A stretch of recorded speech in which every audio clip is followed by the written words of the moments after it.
I could do it all over again, there'd be no wish I woulds or should have been. Spend that time with my family and friends. I talk to people every single week about specific industries. And sometimes it's people in the trade, sometimes it's marketing, sometimes it's finances. But one thing I've never been able to do is talk to someone that's been in the same industry at the same place for longer than 20 years. I know. Really? Isn't that crazy? You don't hear that as often today, that someone's been at the same place for 20 plus years. Well, I'm a Gen Xer. And I have Gen Xer parents, and they have not been at the same place for 20 plus years. I don't know. I know that makes you uncomfortable to say that you're special, Rob, so I won't say that. I'm not special. I don't think I'm special. You know, my mother not graduated. She came to this country, married my dad, became a U.S. citizen, learned English from TV. Really? Yeah. Where's your mom come from? Panama. Oh, I knew this. So she married my dad when he was in the Marines, when he was there, and she learned on the TV and learning, and you know, so she did secretarial work, and so she worked at our local nursing home doing medical records. It helped her because she already knew Latin, you know, and that's cool. Catholicism. Where was this? In Lincoln County, Tennessee. Oh, really? Mm-hmm. Okay, I didn't know that. She knew Latin because in church, that's all they ever spoke was Latin. So she knew a lot of the medical terms are Latin. So it was no brainer for her. So she did dictations transcribed dictations from the doctors about patients. And she was there at the hospital 40 years or something crazy. Yeah. That was maybe a little more common though, to hear that. Mm-hmm. When somebody learned a skill, they stayed at that job their entire life. No matter what was going on, they tried to make it work. That was more common. But I think, unfortunately, my generation kind of messed some stuff up because they started talking about feelings and don't stay somewhere that doesn't feel good. And we're shown that if you want to get promoted or you want to make more money or you want to advance, that means you have to move. Sometimes that means going to a new place. My mother didn't give me too much advice. She said, if you want something, you got to earn it. So I've always, you know, nobody's going to give you anything for free. Yeah. You got to show your worth, whatever they're paying you. Make yourself the most valuable person you can be. Some days I'm good, some days I'm not so good. You know, that's with everything. But yeah, what year and position did you start at when you started working for Vulcan? Do you remember what year it was? January 1998. I moved down from Chicago. A buddy of mine was working up there that I'd worked with in Huntsville, Alabama. He moved up there to Lowell, Indiana, and we were working in Chicago Heights. The job went under. I didn't like lake effect snow. Sure. My brother got out of the Navy, got offered a job here in Louisville doing, I forget what, but the guy ended up getting indicted and they closed the building down. Oh, yikes. Yeah. So I lived with him briefly and got an apartment, and I walked in the door and talked to Mike and Roger. Mike, really? Oh, okay, I didn't know that. And they hired me. And so they said, okay, you know, so I went with some other guys. Gary Bartholomew was one guy that I worked with. And I forget the other guy. He had a nickname, Big Sexy. I don't know why, but I forget. Rob. We're talking about you. No, I was not Big Sexy back then. I'm not Big Sexy now, but what are we talking about? But did you have long hair? I did have. Well, no. At this point, 98. No, I cut it. because they needed a job. Sure. You had to get serious. So I walked in the door and they gave me $11 an hour in 1998. What were you doing? Technician. Oh, really? Mm-hmm. Okay. I knew how to work on phone lines, and so I knew how to hook fire panels up. I'd already been doing it for a little bit. So what you're doing in Chicago? Yes. Okay. Yeah, but up there I was working on manual dry chemical suppression systems on excavators, excavators, pot haulers, bucket trucks. And if they had a fire, they'd hit the button and it would put out, so you were working on systems. Yeah, dry chem systems, and for U.S. Steel and NIPSCO. Okay. Up on the lake, and it sucked because it was super cold. Really? Yeah, in the winter. What is dry chem? Dry chem is like what you'd have in a fire extinguisher, but but it's in a tank and it's not pressurized. When you hit the button, it hits a cartridge, and that cartridge fires it and squirts it in the engine compartment where they would have a fuel fire. So. Oh wow, that's super specific. Mm-hmm. So then, when you went over to Vulcan, because you had that experience. Well, I had other experience too. So if you want to go way back, let's go way back. 1989, I graduated high school. I'd done some electrical work in electrical shop. Sure. And so said, hey, I got to go to college. So I went to Retz Electronics, which is no longer defunct. So I went there 2 years. Okay. Got an associate's degree in electronics. And they said, I'm going to work on computers. That's the way of the future. That makes sense for you. In, 91. So I graduate, couldn't get a job. I didn't have experience. Can't get experience without having a job. So I was working in warehousing at the U.S. Space and Rocket Center during college. And because you were in Alabama at this time, right? In Huntsville, Alabama, yeah. So I was working there. I still lived at home with my mom and stuff. Right. So I was like 20, 21. And so this place was looking for a technician. And I walked in. I said, I don't know anything. I know electronics. I know a positive, negative, and you get me somewhere, I'll do something. So hard work paid off. Small mom and pop company, G&G Smart Systems. I don't even think they're there anymore. Did security, crawling. We wired houses for security. Okay. Existing homes, which sucked. Why? You had to get in attics and crawl spaces to put wires up. So in attics, there were spiders and snakes. Sure. Snakes. Oh. And, you'd go into an attic. If you didn't see cobwebs, you knew you had a snake. If you saw cobwebs, you knew there wasn't any snakes, but there were spiders. That's not the hard work for me. No. And same thing with the crawl space. And when I say crawl space, sometimes it was almost like you're swimming, because you either go in on your back or you go in on your belly. You can't flip. Yeah. Okay. So we put in our hard work.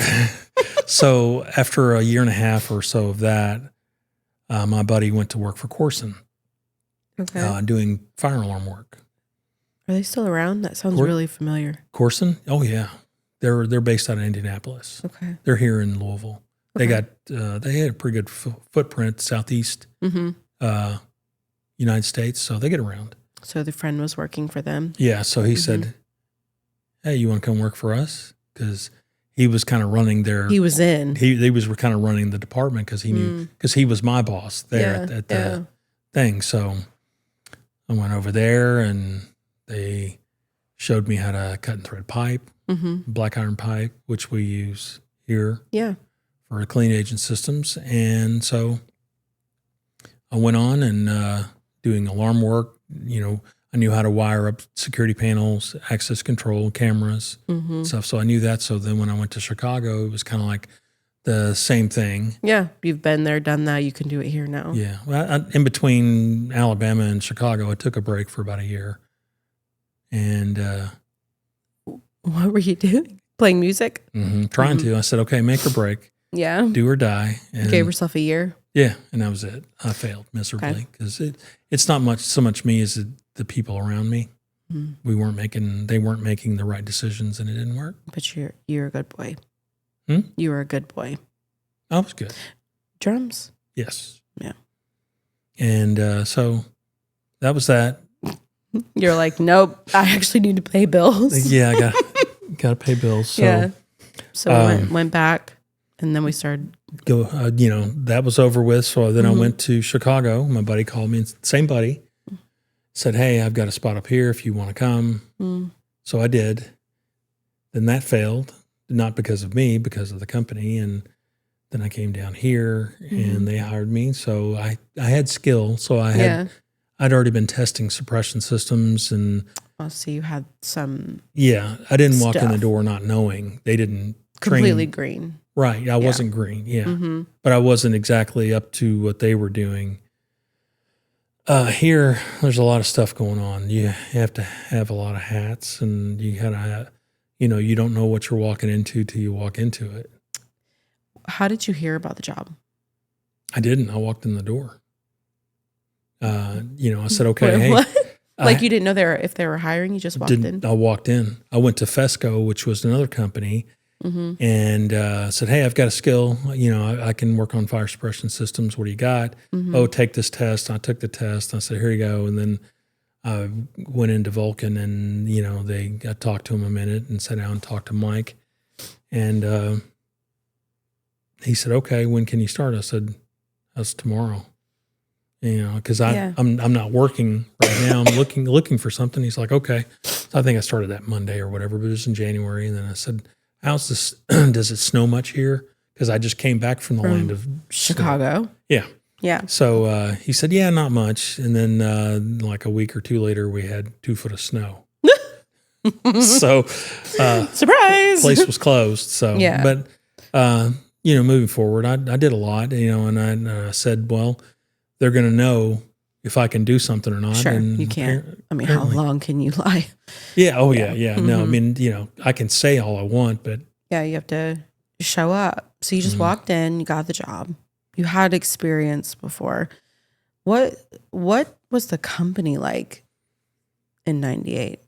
What was the size of it? We didn't have, there was no Nashville branch at that point, right? No, there was no Nashville. Let's see. Todd was doing design. Denny Huber was doing design. So was it still pretty small? Oh yeah. Okay. Two technicians and me.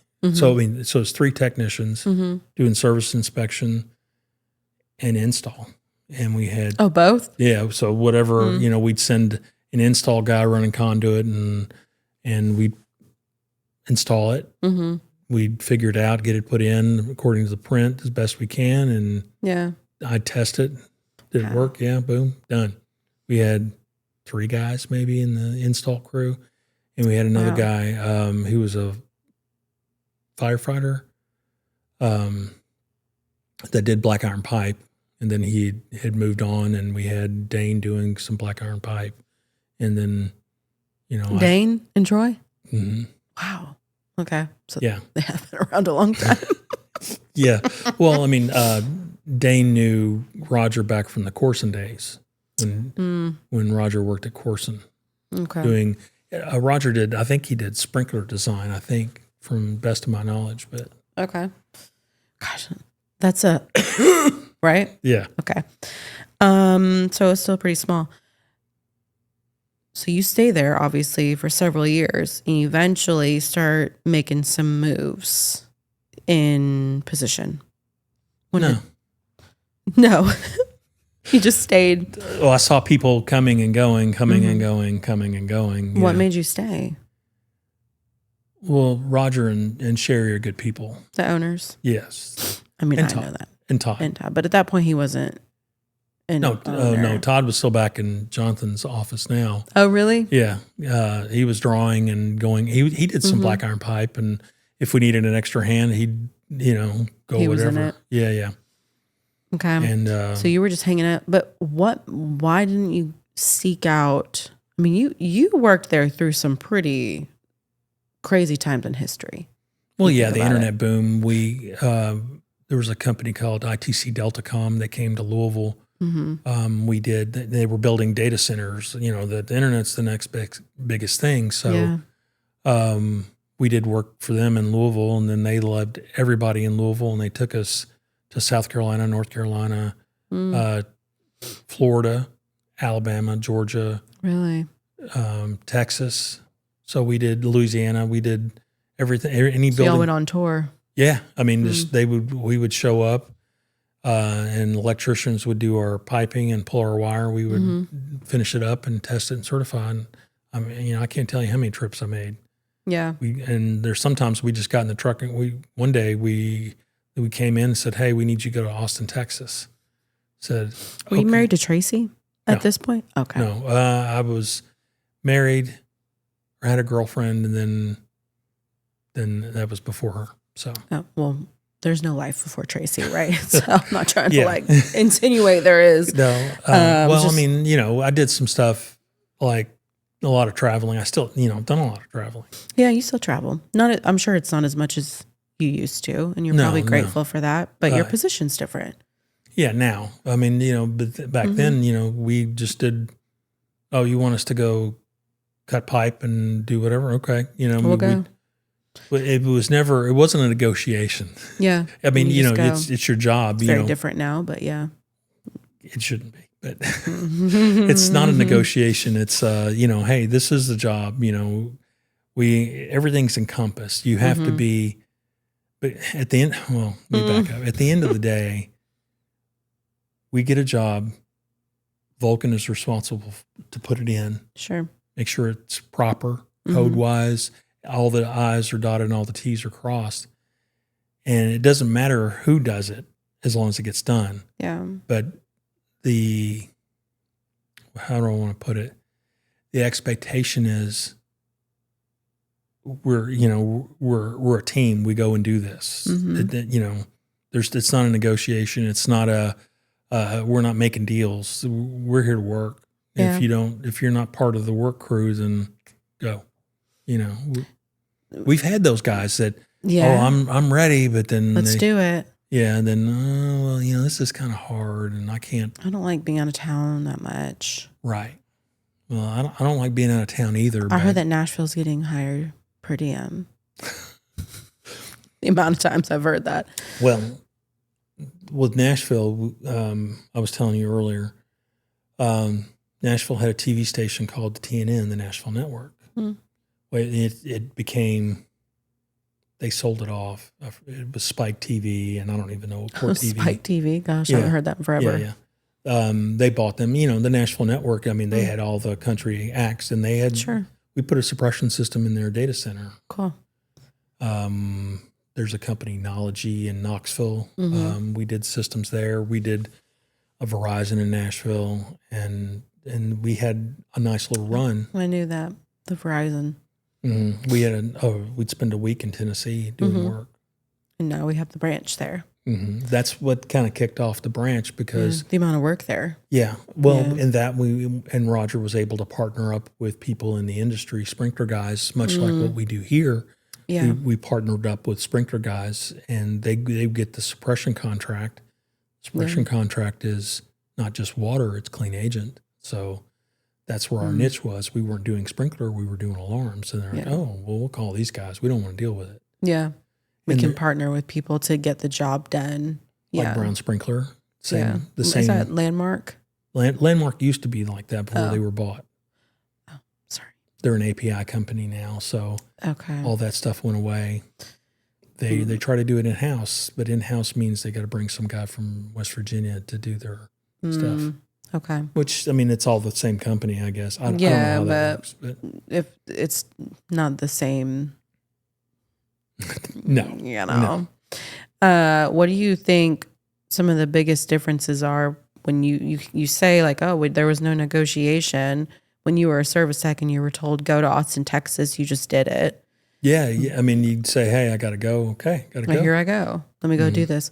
Versus today, now you are head of the department. What do you see as some of the biggest differences when it comes to leading, managing, and what you're working with, the staff? Everybody's got their own personalities. I can't treat everybody exactly the same. Sure. So I have to figure out who I'm talking to. Mm-hmm. And I try to have a great rapport with guys because I was in their shoes. I ate those dirt sandwiches just like they're eating. You know, I've been 2:00 in the morning working somewhere. I've been, I'm going to sleep. Good night. Phone rings. Oh, I got to get up and go. And I haven't even been to bed yet. Mm-hmm. So, you know, you go and drive 3 hours to go work on something because somebody had a fire that burnt their building. Right. You know, so you got to go. You know, there's no, there again, that goes back to no negotiation. Phone rings, you go. Go and do it. Yeah. I mean, do you feel like I just think about when you started as a tech. It's not as cut and dry anymore. Yeah. What's changed? Why is it not cut and dry? I don't know. I mean, can I tell you what I think it is? Please. You know, I'm an outsider Mm-hmm. as far as watching you manage. Essentially, would you say millennials? I mean, I don't know what they are. Young dudes. Gen Z? No, what's the one after me? Millennials? Whatever. The generation that younger than me. Yes. Most of your guys are in their 20s. The oldest one is 24. Oh, really? Well, no, Tom's 28. So, yeah, 28. Tom's 28? Yeah. What? Oh, I mean, he looks great for 28. He looks really young. And you're a coordinator, but I guess it's different than like field guys. I'm talking field guys. Yeah. Yeah. When you think about the field guys, you're dealing with early 20s. Now your coordinators, we won't say how old coordinator is because she's a Gen Xer. We'll do that. Yes, that's unladylike. When you're dealing with these 20-year-olds, I mean, you were a 20-year-old when you were a tech, 20 something. I was 28 when I came here. Mm-hmm. Let's say 21, 22 being a tech. Yeah. Having to do unspeakable things. Sure. You know. At Vulcan? Oh, no. Okay. No, different companies. You know, I'm out in the woods. I have to, you know, do what I got to do to get the job done so I can go home. And today, now you're managing 20-something-year-olds. One of the biggest, I would say, obstacles. I want them to be safe. I want them to, number one, be safe. Number two, get the job done. Mm-hmm. So we don't have to go back. Make sure they have every part that they need, every tool that's needed to get the job done. Because if the job doesn't get done, then we have to come back. And then that pushes the schedule back and back. And it costs more money. Costs more money. For us. Then Todd's asking me. What happened? Yeah. Why? So I've had enough of those. So I want to head it off. I like to be prepared. You want to be, you know, proactive versus reactive. Yeah. A big thing I see you having to deal with is individual emotions and feelings. Oh, there's a lot of that, a lot of feelings. And I don't think that was something necessarily that it was not a thing in 98. Let me say that. As much as today. Nobody cared about my feelings. And I don't mean that in a bad way. But that's just the way it was. It's Roger's generation, you know, shut up and get out there. He was a Vietnam vet. You know, he was on do the thing. Yeah. I mean, you do your thing. And my father was a Vietnam vet, so I knew he was a Marine. I mean, Roger was a Navy, but my dad was a Marine. And, you know, there was no compromise. There was no debate. You know, you just did it. What he said that was it. And versus today, you probably feel like you walk on eggshells sometimes. Well, I don't want to piss guys off. Yeah. Because could they go somewhere else? Sure. Yeah. But why didn't you? Why didn't I? The grass isn't always greener as it is on the other side. You know that. Yeah. I just messed up that saying. Sorry. But the grass isn't always greener, meaning you didn't want to leave just because something else looked better. Well, I saw firsthand. We had the senior tech when I first started. Mm-hmm. Siemens came to town, and the guy who owns Fire Protection Services. His name escapes me. I'm sorry. Fire Protection Service? Fire Protection Services. I thought I would know it. But, no. He came to town. He ran Siemens. Mm-hmm. So Siemens said, we want systems put in. He was giving away systems to electrical contractors. Hey, if you put the system in, it's not going to cost you anything. Okay. They were giving them away. They were putting in so many, they needed techs to make sure they go in, manage everything, program it, test it, and walk away. Mm-hmm. Simplex freaked out because any new construction, it was generally Simplex. So Simplex had to do that same model in order to get their systems in. Okay. So they were beating each other over the head trying to get the systems, and they needed techs. So Siemens they were offering crazy money to every tech. We had 2 techs leave. Oh, really? Yeah. And one had just hired, probably been with us like 6 months, and poof, he was gone, and the senior tech was gone. So it was, But why didn't you leave? Because I knew what that was about.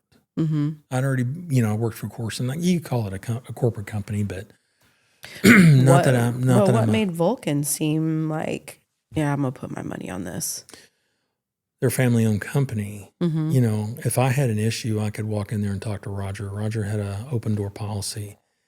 He knew my name. He made it a point to know my name. Mm-hmm. Sherry made it a point to know my name. I wasn't just like, oh, that guy in the Vulcan shirt. Hey, what's your name? Come here. Yeah. When Roger knew your name, you knew that you were in. I was in. Yeah. Mm-hmm. And plus I made it a point to be a go-to guy. I was the one that didn't say no. Hey, Roger would personally call me in the middle of the night if something was going on to say, hey, we have an issue. Can you go take care of it? Mm-hmm. Sure. That make you feel valued. Oh, yeah, absolutely. Mm-hmm. He valued me for sure. And Mike did, even though he never said, but he did. Well, the value was that he didn't have to go do it. So, Well, now that leadership has changed since you started, unfortunately, I never knew Roger. By the time I started, he had already passed. With Todd in there, do you feel like that has been a part of the transition? Like Todd carries that on? In what way? Carries what? The personable. Oh yeah, absolutely. I know it's still family owned, but knowing your name, like really wanting to know your family. Feeling. Absolutely. I mean, I had to go to the Cayman Islands to do a job. Bummer. Well, it was because what a burden. I had to go by myself. Oh, man. He said my wife could go with me, but she has a medical condition that she can't be around heat in the sense where she'll overheat. Yeah. So she couldn't go. So I'm on the beach looking at a sunset going, oh, my wife's looking at the same sunset. Yeah. I'm on an island. I'm in a country that I could, if somebody wanted to, they could disappear me real quick. Oh, yikes. What? I mean, but I didn't go, I know better not to go driving around, going drinking in bars and stuff. And that's pretty cool. You got to go to a place like that. Yeah, it was neat. I'm grateful to go. I mean, I've never been, so I'm like, I check that off the list, And Todd trusted you to go. Absolutely, yeah. Because I was the ones that went to the ITC Delta Comms out of town, and he saw my leadership in that. I'm assuming, him and Roger. Obviously, he thought something special about you. Yeah, I wasn't just some jerk that was gonna be drunk at a bar. And I don't think anyone's ever called you a jerk in your life. Catch a DUI in the work truck. Sure, yeah, that wouldn't be favorable. It's not a good. With Todd being as personable as he is that one of the reasons that you feel like you've stayed in the same position? Family owned? Because we say this all the time. We could go somewhere else. We could probably make more money. I'm trying to pull out of you what keeps you staying. I understand knowing your name, not being a number. Big difference with corporate. You are a number. People, the top people don't get to know you. Right. You've gone through some stuff in the 20 plus years you've been at Vulcan, and Vulcan is still around. So they must have been there with you during hard stuff or made you feel like, go through what you need to go through. We've got your back. Absolutely. Yeah. I mean, I've had medical issues and things like that. And I had to drive myself to the hospital with a hernia, ruptured hernia. Sure. Okay. And kidney stones. And, Yeah. And nobody's ever really questioned anything. They said, when I say, hey, I call you, hey, I'm going to the hospital. Are you okay? You're like, yeah. Yeah. And I stepped off a ladder and rolled my ankle, thought I broke my ankle. Yeah. So that was not a fun time. You should be on ladders. Well, I mean, this was A while ago. Yeah. Okay. And so I did all the proper things. I called them and said, hey, I got to go to the immediate care. The report. Yeah. I have to do all the safety stuff, which, that's fine. It was just, I missed a step and it was only a 4-foot ladder and I missed the bottom one. So, or it was a 6-foot ladder, but You missed that last step. Yeah. I missed the last step and that was it. Got overconfident. Yeah. I mean, rolled that ankle. That was the only issue I've ever had. Getting hurt wise, But they just trusted you. I also feel like there's not a lot of hovering. No, there's no big brother watching. Mm-hmm. You think that makes you feel a little more, I don't want to say comfortable, but where you're like, I'm going to stay here because I can just do my job. I'm not there's no hovering. Right. And well, I tell new guys, I said, there's cameras in the truck. Mm-hmm. Yeah, there's GPS. Yeah. Don't give us a reason to look at you, and nobody's looking at you. I mean, that's just it. I mean, I could, there was a time I could, before all of that, I could take the slow road back to Louisville and, get home and whatever. Sightseeing. Yeah, a little sightsee or something if that's what I wanted. But most of the time, I just want to go home. I do what needs to be done. Mm-hmm. The customer's happy. The shop's happy. I'm happy. Yeah. I can sleep at night knowing that I tested that system 100%. It's going to work. Yeah. And, believe it or not, it does work.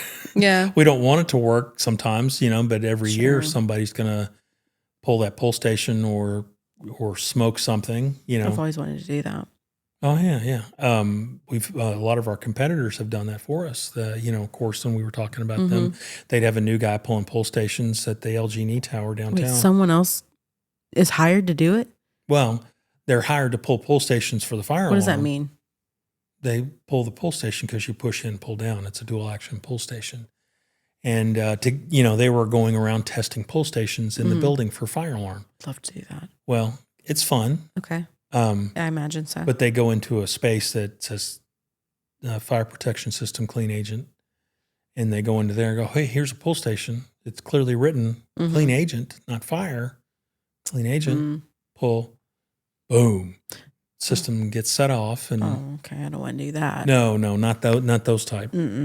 So that's the last one that just happened was $12,000. Gosh, really? In Hazard, Kentucky. So 3 hours. Hazard? Yeah.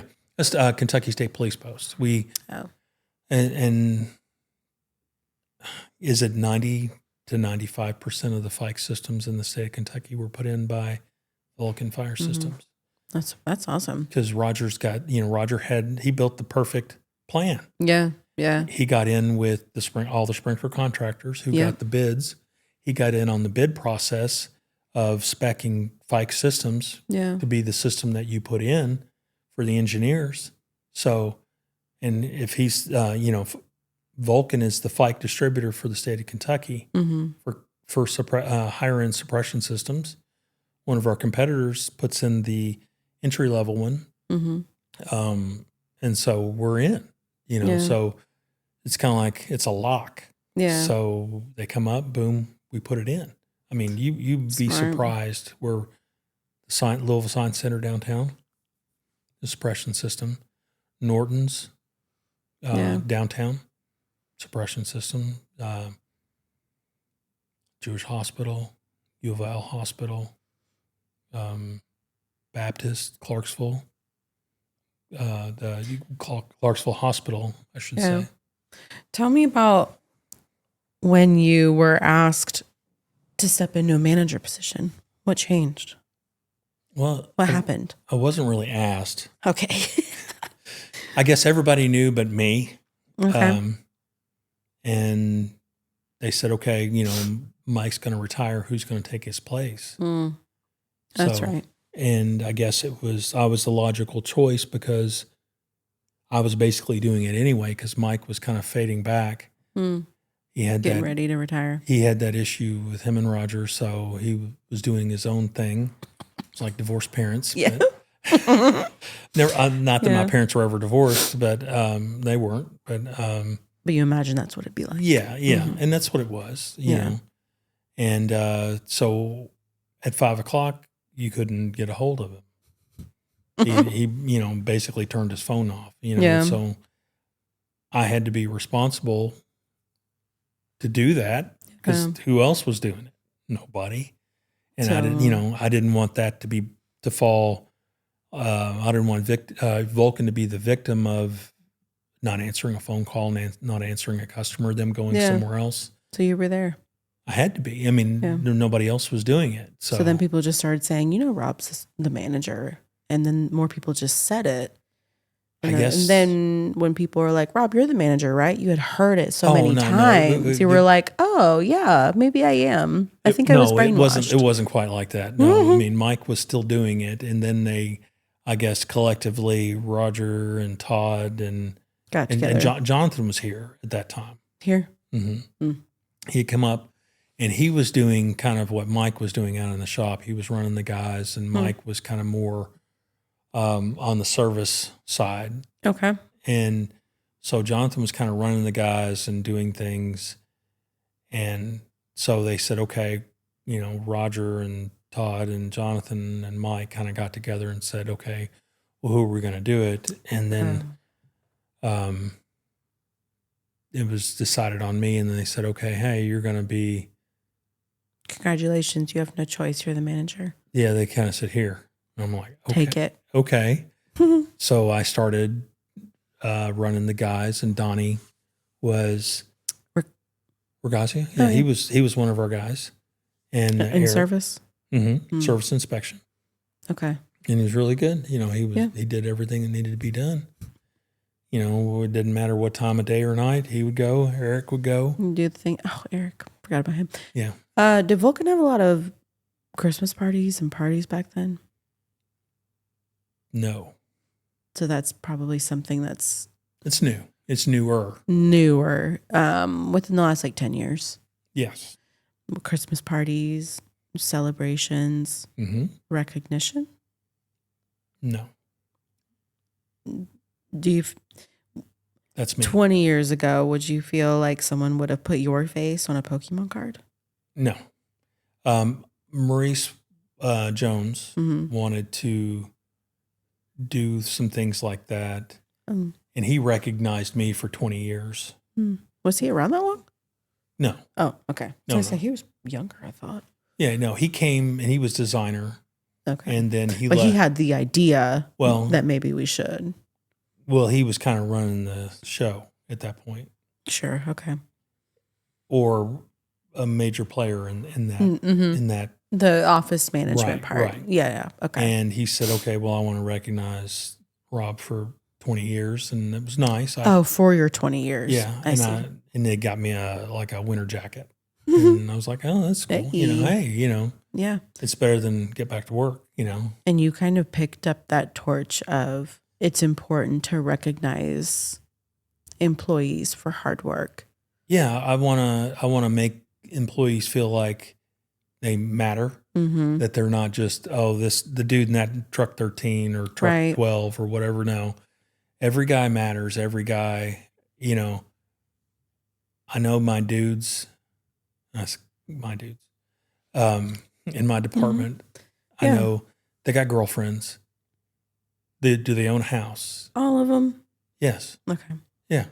All of them? Yeah. Okay. I know one has just recently proposed to his girlfriend. You didn't know that, did you? I don't want to say it. You can. It's fine. She said yes. Ben? Oh, yeah.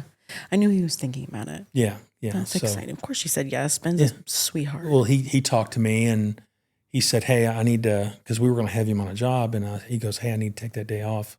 And I was like, is everything all right? And so when I got on the job with him, he said, yeah, he said, yeah, I just didn't want to say. And I was like, okay. And he said, yeah, I'm going to ask my girlfriend to marry me. I'm like, okay, great. Oh my gosh. That's fantastic. So that's so sweet. I said, yeah, absolutely. You can have the day off, whatever you need. We've had other employees that had, it frustrates me because if you need time off, you take it. It doesn't matter. Yeah. Just ask for it. Just say you need to do it. In my view, and I can guarantee you in Todd's view, if you need time for whatever it is you need, you take it. I mean, because we want you here 100%. We don't want you here 50%. Sure. If your mind's somewhere else, then you need to be there. And I think family is first. Yeah, I think people undervalue that. I have seen companies that you miss a day, strike one.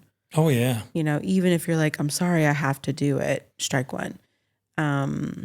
In my experience with Vulcan, it's never been like that. No. Family first. I mean, does it suck for the rest of the people left behind? Yeah. Sure.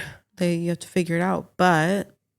Well, we had a situation where two guys went on asked for a vacation day on a weekend. One of them was on call and didn't really look and notice. And the other guy that was left holding the bag wasn't even on call.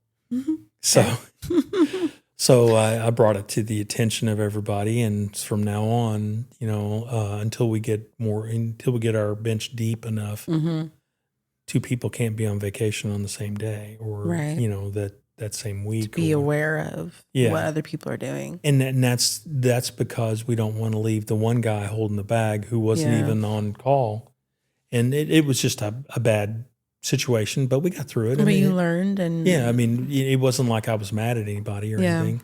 I think that's special that when you're at Vulcan, I feel like you can learn lessons together. Oh, absolutely. And, everything's a learning curve. That's the mom and pops of it. Yeah. And there again, I don't want somebody to go, well, I'm going to leave there because of X or because of whatever.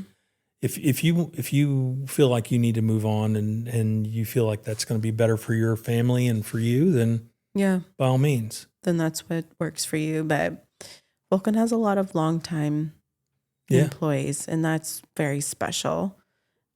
People that can see the value of working for a company like that, truly see it, don't leave. Right. I mean,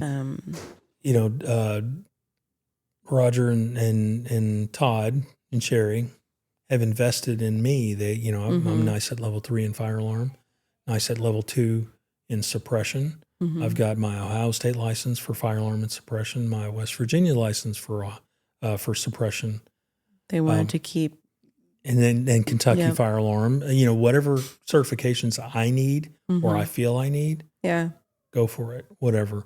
They wanted you to do that. Yeah, because if they invest in me, that's the same as investing in the company. And that's why, we don't make the guy go pay for his certifications. Which is normal. People do. Yeah. Right.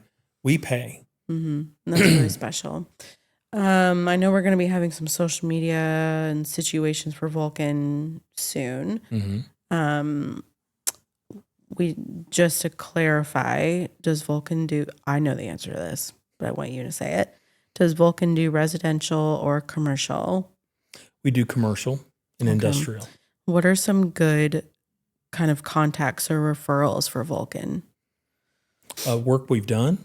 No, like who would be a good person that you or Jonathan would want to be introduced to as far as new work goes? Like general contractors? Oh, general contractors, salesmen for electrical contractors. A lot of the electrical contractors in town, they may have their own guy or they may have a company that they use. We would definitely love to talk to them. We have very wide product line of stuff we can provide, of design, spec, gear. Okay. And, and usually I we see. have it in stock and we can provide the price and with monitoring and whatever else needs to happen. In that fire world. Yeah, to turnkey. And we want to do, we can put it in or we can provide parts and smarts is what they call it. Parts and smarts. We provide the parts, give you the design, the print, and you guys wire it up, run the conduit, pull the wire, finish out the devices. We show up, we check all the wires make sure there's no shorts, grounds, or whatever. Everything's wired properly, and then we program it and we sign off on it. Your electrical contractor is happy, we're happy. Yeah. And, if they can get more work and get referrals, we get referrals all the time. We've been around 40 years. So people know us. I was just at an expo, ADI expo, and Vulcan. When? Yesterday. Where? Marriott, J-Town. That's cool. You didn't know? I didn't know that. Oh, well, I'll bring you to the next one. Please do. I'd love to go. So there was a lot of vendors there, and those vendors know, they're here. They're long-time vendors. So as soon as they see Vulcan on your shirt, oh, yeah, Vulcan. Yeah, I know. And then there's guys that are there doing the same thing. There's name recognition because of history. Been around. I don't want to say like we're like that spotted leper, but that you don't see all the time. You don't see us.